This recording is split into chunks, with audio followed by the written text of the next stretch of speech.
true hippie.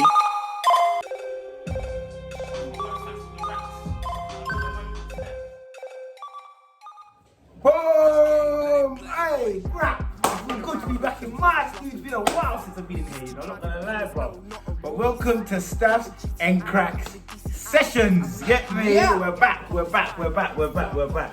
It's been a busy week, you know. We've been so busy, as you lot can see. Music videos dropped. Big up my girl Staffz.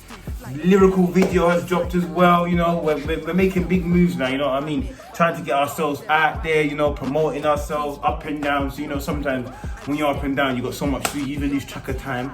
But we're here, you get me? We're in the studio, get me? Our home, our base. And yep, we're going to be talking today about Staffz music, you get me? Obviously, I've dropped my music video, guys. Go check it out. It's on the channel. You know what to do. It's on Spotify, all platforms. Please go stream, share, support. Stream Just that. Get the name out. Come on.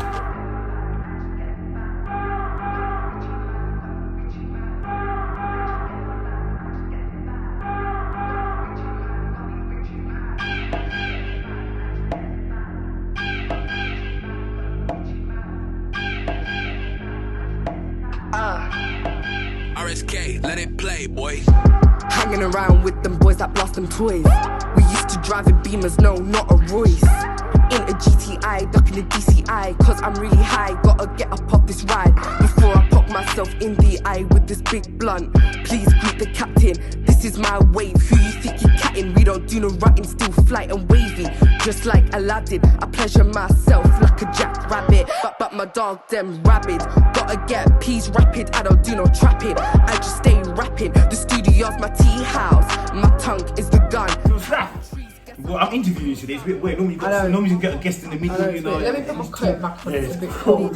Normally you got a guest in the Lipsy. middle, but I'm interviewing Staffz today. Yeah. On this special one, you know. This is kind of different. Get me? So I'm on the other side. You know what I'm trying to say? So Staffz, how has this music journey been for you since the start of the year?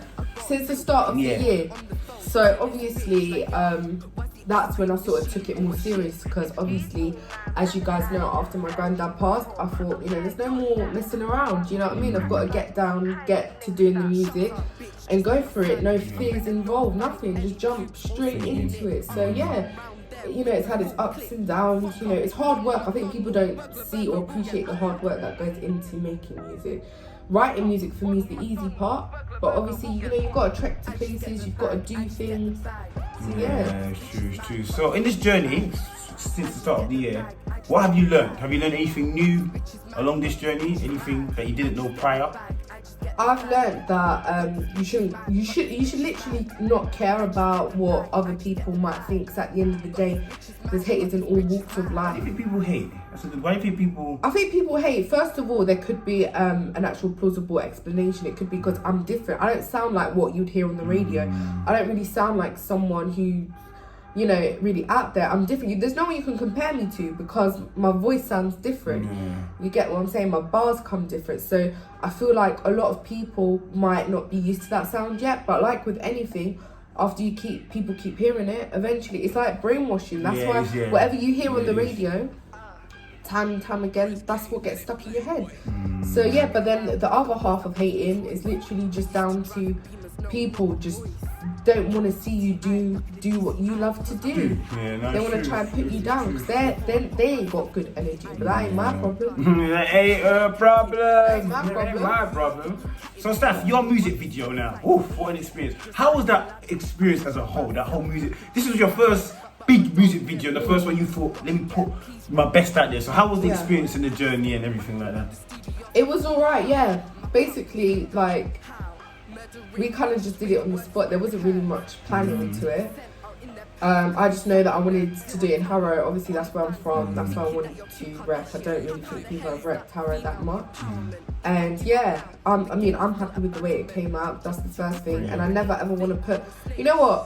When people do like a big flashy video as their first video, I feel like that could lead you to being a one-hit wonder sometimes, because you might not have the ability to afford your next one. So obviously, I want to take this slow. I want to show people my growth. You got an EP coming out soon. How's that going? How did you find the whole EP recording studio? How did you find that process? Yeah, we've actually wrapped it up now.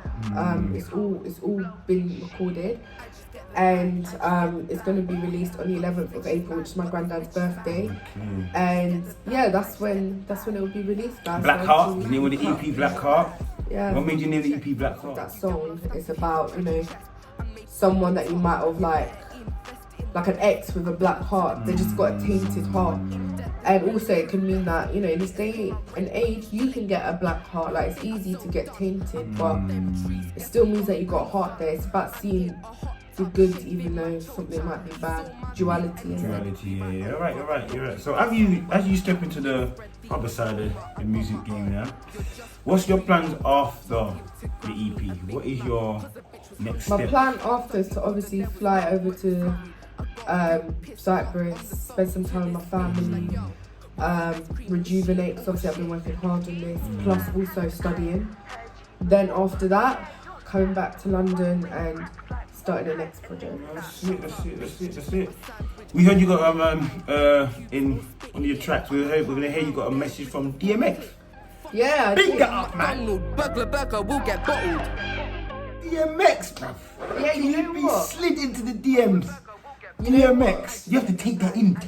Man. Close your eyes and take that in. Come on. You know what's mad? We're broke. You know what's mad? That's the maddest thing, is that we were just watching a documentary of DMX and I thought, oh, what's he doing now? So I went on to his Insta, I saw he's looking for artists. I just hit him in the DM and then he replied And to he me. slid He said, "Yo, right what's back. good?" Can you believe that? I was like, rah. What's so special about us? I was like, that's a bit mad still. Do you find any challenges you face? What challenges do you think you're going to face as your career Definitely progresses? people hating on me. I've said this from the start and I'll say this But you have again. got a lot of people that love you though, Staff. Yeah, there is you have got a people lot of that love love out me. there. I'm not going to lie. I see a lot of people liking your music, listening to your music, streaming your music. But I think when it comes down to like haters and that, personally for me, it don't bother me. Yeah. But I just know that there's certain people, it's not even like, you know, not internet trolls, I'm not talking about that. I'm talking about people who I know. I'm talking about people, you know what, I've already been experiencing a few people popping up and shit like that. So you know when someone's got a game and you just see through it. Internet trolls are internet trolls, or people, like you said, the internet's a tough crowd. I can't impress no one. This is a tough crowd. I tell every artist that comes on the platform, I tell them the internet is a tough crowd. But you know what it is? I feel like the reason why it don't bother me is because I've been through a lot of things mentally in my real life. So internet for me, I know for some kids, for the kids it could be very bad for them because they feel like internet is life. Internet ain't life. Like, in my real life, I'm calm, I'm blessed. So I think it's just all about like, just say it to yourself, reality is different from internet. That's why I say it's the haters in real life, I would say. But they don't even say But you much. never know, you know what's mad about it too? The haters could start loving you soon. You'll see it. You'll see it come. Well, you can they always always do. The thing is, when you start to get success, I feel like. But sometimes I feel that's good sometimes, the haters, because you know what it is? When you got haters like that, it drives you forward. It drives you more and more and more forward as an 100. artist to push yourself and think, I'm going to prove to myself and I'm going to prove to everyone that you see everything you thought of me was wrong. So I feel like sometimes it's haters, but sometimes not even haters. Sometimes you need that drive that makes you go, oh, fuck this. You think I'm not that good? Alright, let me show you I got good. And I got the 100. bars. I mean, for me personally, most people told me I couldn't rap, but I knew I could rap. So that's what made me so hungry, and especially in this EP, I think you guys will hear that. Is that, you know, this like whoever I show my music to, they're like, this is the best stuff you've come out with to date, because sometimes haters, they don't even realise it, but they are pushing you. They're pushing you to do better and make you more hungry. So yeah, I'm just. And again, you're living your movie, I like it. No, but Black Heart is coming out, remember guys, April 11th. Remember that date, put that down in your calendar, smoke weed with it, drink with it, sit lean with it. But yeah, do that with it, you get me? Stafia is getting more music videos coming out. You got more music videos coming out? Yeah, we're already working on the next one. So that one's going to be a bit more of a movie than the last one. The last one was more like, just get her on the map. The next one's going to be a bit more structured, shall we say. But yeah, I want to give out a big shout out to everyone who's been showing love, because honestly, you know, we appreciate it, and you know, it is hard for artists. I don't think people realise it, but it is very hard, especially an upcoming artist. It's very hard being underground. Yeah, you know what it is. I've got a lot of stuff planned. Oh yes. And on that note, we're gonna end it because we can't spoil the plan. All right, my delivery's here. But this for is my episode alcohol. Staffz and Right, Crackz. bye. Hey everyone, thanks for tuning in to Staffz and Crackz session. We hope you enjoyed this week's session. Obviously it's an interview with myself, but next week we're going to get back into interviewing other artists, so stay tuned. Please subscribe, it really helps. And thank you to everyone who has subscribed and who has given me all those views on the video. It's all on my page, so please go and have a look at the video if you haven't already. Thanks guys, see you next week, bye.